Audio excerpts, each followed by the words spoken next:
మిత్రమా, నీరు ఉన్నంత వరకే బావికి విలువ, నీరు లేకపోతే విలువ లేదు. అలాగే డబ్బు ఉన్నంత వరకే మనిషికి విలువ. నీరు లేని బావిలో చెత్త ఎలా వేస్తారో డబ్బు లేని మనిషికి చెత్తలా అలా చూస్తారు. కాబట్టి వృక్షానికి వేర్లు ఎంత ముఖ్యమో మనిషికి విలువలు అంత ముఖ్యం.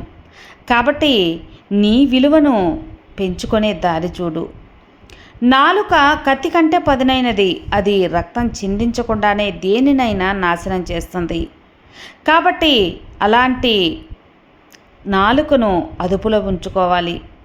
చెప్పుడు మాటలకు ఎప్పుడు కూడా లొంగకూడదు. నిజాయితీని నమ్ముకున్నవాడు ఎవరి చెప్పు చేతలలో అస్సలు ఉండడు. అవకాశం అనేది వర్షం లాంటిది. అది కురిసేటప్పుడే మనం తడవాలి తప్ప తడవాలి అనుకున్నప్పుడు వర్షం కురవదు కదా. కాబట్టి అవకాశాలు అనేవి మనకు వచ్చినప్పుడే దాన్ని సద్వినియోగపరచుకోవాలి. మనం ఎప్పుడైతే బరిలోకి దిగుతామో అప్పుడు అవకాశాలు రావాలి అంటే రావు కదా. అలాగే భరించి బ్రతకడం ఆపేసి తెగించి బ్రతకడం నేర్చుకో. నేటి సమాజంలో ఇలాగే ఉండాలి.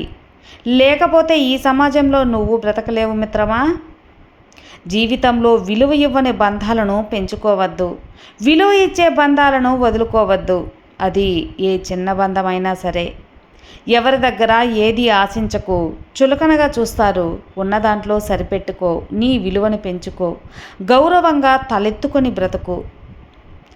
నీటిలో పడవ ఉండాలే కానీ పడవలో నీరు ఉండకూడదు. అలాగే మన జీవితాలలో జ్ఞాపకాలు ఉండాలే కానీ జీవితమే జ్ఞాపకంగా మారకూడదు. కాబట్టి గతాలను మర్చిపోయి వాస్తవంలో బ్రతుకు. అప్పుడే పరిపూర్ణంగా సంతోషంగా ఉండగలవు. జ్ఞాపకాలతో జీవితాన్ని గడిపేస్తే నీకు దుఃఖమే మిగులుతుంది. కష్టం రాకపోతే సుఖం విలువ తెలియదు. సుఖానికి అలవాటు పడితే కష్టం వచ్చినప్పుడు ఏం తోచాలో తెలియదు. కాబట్టి కష్టం వచ్చిందని కృంగిపోకుండా కష్టంలో ఎలా ఎదుర్కోవాలని మాత్రమే ఆలోచించు. ఒక వ్యక్తి ఉన్నతమైన స్థితిలో ఉన్నప్పుడు అతడు ఎన్నో కఠినమైన పరీక్షలని ఎదుర్కొని నిలిచాడని అర్థం. అలాగే దీపం విలువ చీకట్లో తెలుస్తుంది. డబ్బు విలువ పేదరికంలో తెలుస్తుంది. కుటుంబం విలువ ఒంటరితనంలో తెలుస్తుంది. సహాయం చేసేవాడు గుణం ఉన్నోడు సాకులు వెతకడు. ఏ స్థితిలో ఉన్నా సరే సహాయం అనేది తప్పకుండా చేస్తాడు. అదే సాకులు చెప్పాలి అనుకున్నవారు, డబ్బు సాయం చేయకూడదు అనుకున్న వాళ్ళు ఏదో ఒక సాకులు అనేది వెతుకుతూ ఉంటారు. అప్పుడప్పుడు వ్యతిరేకంగా కూడా మాట్లాడాలి. అప్పుడే కదా కొందరి నిజ స్వరూపాలేంటో బయటపడతాయి. అందరూ మంచివారని నమ్మితే ఎలా? చెప్పిన మాట వింటే ఎవరూ చెడిపోరు. కానీ చెప్పుడు మాటలు వింటేనే ఎవరైనా చెడిపోతారు. కాబట్టి చెప్పుడు మాటలు వినేవారిని అస్సలు ప్రోత్సహించద్దు. అదేవిధంగా చెప్పుడు మాటలు అస్సలు వినకూడదు. అదృష్టంతో వచ్చింది అహంకారాన్ని తెచ్చిపెడుతుంది. తెలివితో సంపాదించింది సంతోషాన్ని ఇస్తుంది. కష్టపడి సంపాదించింది సంతృప్తినిస్తుంది. ఏదైనా సరే కష్టపడి సంపాదించుకోవాలని ఆలోచించు. కష్టపడు, శ్రమించు, సాధించు. నువ్వు అవసరం లేదు అనుకున్న వాళ్ళకి నువ్వే అవసరం అనిపించేలా చేస్తుంది కాలం. అలా బ్రతికి చూపాలి నువ్వు కూడా. ఒక మంచి పని చేసేటప్పుడు ఎవరు ఎన్ని చెప్పినా వినకూడదు. నీకు నచ్చింది చెయ్యి. అప్పుడే నువ్వు ఆనందంగా ఉంటావు, ప్రశాంతంగా కూడా ఉంటావు. ఇక్కడ వాడుకునే వాళ్ళే తప్ప అవసరానికి ఆదుకునే వాళ్ళు ఎవ్వరూ లేరని గుర్తుపెట్టుకో. నీకు సాయం చేయాలని ఎవ్వరూ ముందుకు రారని తెలుసుకో. నీ కష్టాన్ని నువ్వే అనుభవించాలి. నీ జీవితాన్ని నువ్వే ఎదుర్కొని మంచి స్థాయిలో నిలుచుకోవాలి. నిన్ను కన్నవారిని ఒంటరిని చేసి నువ్వు కన్నవారితో సంతోషంగా ఉంటావు అని అనుకుంటే ఎలా? రేపు నువ్వు కన్నవారు నిన్ను ఒంటరిని చేసి వారు కన్నవారితో సంతోషంగా ఉంటారని ఎందుకు తెలుసుకోలేకపోతున్నావు? రేపటి స్థానం ఇది అని మర్చిపోకు. కాబట్టి అందరినీ జీవితంలో కొన్ని విషయాలు గుర్తుపెట్టుకోవడం ఎంత ముఖ్యమో అదేవిధంగా కొన్ని విషయాలు మర్చిపోవడం కూడా అంతే ముఖ్యం. ఎక్కడ విన్న మాటలు అక్కడే మర్చిపోవాలి, వదిలిపెట్టాలి. అక్కడవి ఇక్కడ చెప్పడం వల్ల జీవితాలే నాశనమవుతాయి, మనుషుల మధ్య దూరాలు పెరుగుతాయి. వాదించుకుంటే ఎవరో ఒకరు గెలుస్తారు, కానీ చర్చించుకుంటే మాత్రం తప్పకుండా ఇద్దరు గెలుస్తారు. ఎందుకంటే వారి మధ్య ఉన్న సంబంధం గెలుస్తుంది కాబట్టి అనుబంధాలు కూడా గెలుస్తాయి. కనికరం లేని వాళ్ళ గురించి కలవరం మానుకో మిత్రమా. నీ గురించి ఎదుటివారు ఏమైనా అనుకోనివ్వు, అస్సలు పట్టించుకోవద్దు వారి మాటలు. ఎందుకంటే గాడిదలకు గంధపు చెక్కన వాసన తెలుసా, కుక్కకి కర్పూరం వాసన తెలుసా?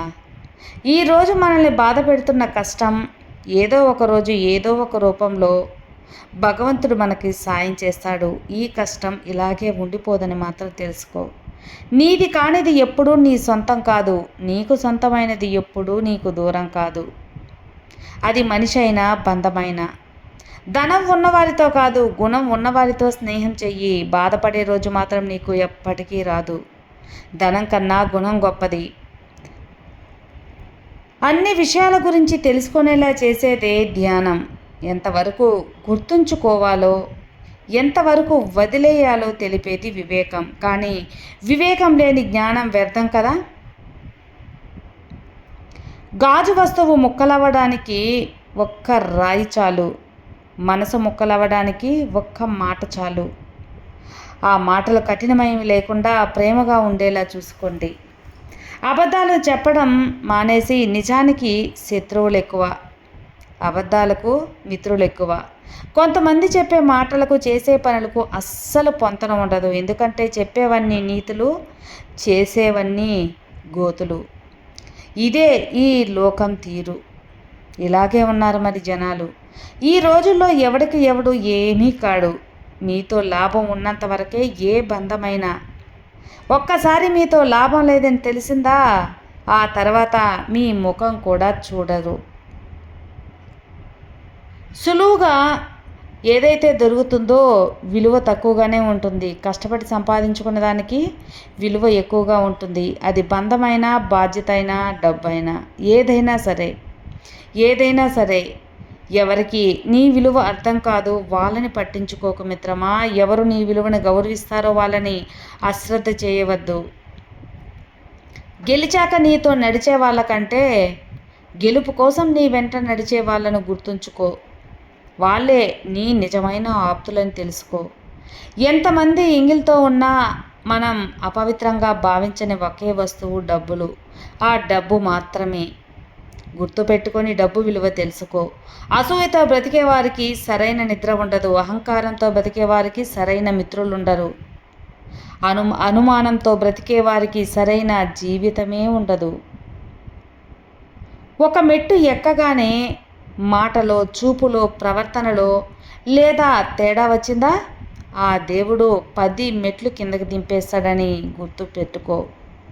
తెగిపోయిన బంధాలకు, మనం చేతులారా తెంపుకున్న బంధాలకు చాలా తేడా ఉంటుంది. ఆరిపోయిన దీపానికి, ఆర్పేసిన దీపానికి ఉన్నంత తేడా ఉంటుంది. అదృష్టం ఎప్పుడూ మన చేతుల్లో ఉండదు కదా. కేవలం నిర్ణయాలు మాత్రమే మన చేతుల్లో ఉంటాయి. మనం తీసుకునే ఆ నిర్ణయాలు మన అదృష్టాన్ని నిర్ణయిస్తాయి. మంచి నిర్ణయాలు తీసుకోవాలి. అందుకోసమే చదువు ఉందని గర్వపడకు, చదువు లేదని బాధపడకు. చదువు ఉన్నా లేకపోయినా సంస్కారం అనేది ఒక్కటి ఉంటే చాలు, జీవితంలో తప్పకుండా పైకొస్తావు. గెలవడం అంటే రాజ్యాలు కాదు, దేశాలు కాదు. ఇంకొకరి దగ్గర చెయ్యి చాచకుండా, ఎవరిని మోసం చేయకుండా రాజాలా బతకడం. కడుపు నిండా తిని కంటి నిండా నిద్రపోవడం. దీన్ని మించిన గెలుపు ఏది ఉంది చెప్పండి. అదృష్టం కూడా ఏదీ లేదు. నిందలకు భయపడి లక్ష్యాన్ని వదిలేయద్దు మిత్రమా. ఒక్కసారి లక్ష్యాన్ని చేరుకున్నాక నిందలన్నీ ప్రశంసలుగా మారిపోతాయి. నీ తప్పులన్నీ ఒప్పులుగా ముద్రిస్తారు. ఎక్కువగా ఎవరిని నమ్మకు, మోసపోతావు. ఎవరి కోసం ఎక్కువగా ఆలోచించుకు, వాళ్ళకి అలసైపోతావు. ఎక్కువ విలువ ఇవ్వకు, గౌరవాన్ని కోల్పోతావు. అలాగే ఎక్కువ మాట్లాడకు, నీ యొక్క గొప్పతనాన్ని కోల్పోతావు. మనిషి గొప్పతనం 6 అడుగుల మనిషిలో ఉండదు. ఆలోచించే, మాట్లాడే అరంగుళం నాలుక మీద ఆధారపడి ఉంటుంది. బ్రతుకు మీద బాధ్యత లేనోడికి భవిష్యత్తు మీద హక్కు ఉండదు. నిన్ను సానపెట్టడానికే సంఘర్షణలని గుర్తుంచుకో. మధ్యకి నెడుతూ ఉండేది జీవితం. తట్టుకొని రత్నమవుతావా లేదా తప్పుకుంటే రాయిలా మిగిలిపోతావా అది నీ ఇష్టం. ఒక వ్యక్తి గురించి పూర్తిగా తెలిస్తే మాట్లాడాలి, లేకపోతే తెలుసుకొని మాట్లాడాలి. అంతేకాని తెలియకుండా తప్పుగా మాత్రం మాట్లాడకూడదు. జనం దృష్టిలో గొప్పగా ఉన్నా లేకున్నా పర్లేదు, కానీ మన మనస్సాక్షి ముందు మాత్రం ఎప్పుడూ మనం గర్వంగా తలెత్తుకొని బతకగలిగితే అంతకంటే గొప్ప జీవితం ఇంకేముంటుంది చెప్పండి. మిమ్మల్ని చులకనగా చూసేవారి నుండి, పరిష్కారం లేని గొడవల నుండి, మీ విలువ తెలియని వారి నుండి, మీ మనసు కష్టపెట్టే విషయాలకి ఎంత దూరంగా ఉండగలిగితే అంత మంచిది, అంత ఆరోగ్యంగా ఉండగలరు. విన్నారు కదా అండి. ప్రతి విషయంలోనూ మీ నిర్ణయాల మీదే మీ జీవితం ఉంటుందని గుర్తుంచుకొని మసలుకోండి. ఈ వీడియో నచ్చితే లైక్ చేయండి, షేర్ చేయండి, సబ్స్క్రైబ్ చేసుకోండి. మరో మంచి వీడియోతో మళ్ళీ కలుద్దాం. అంతవరకు have a good day friends. Thank you for watching. Bye.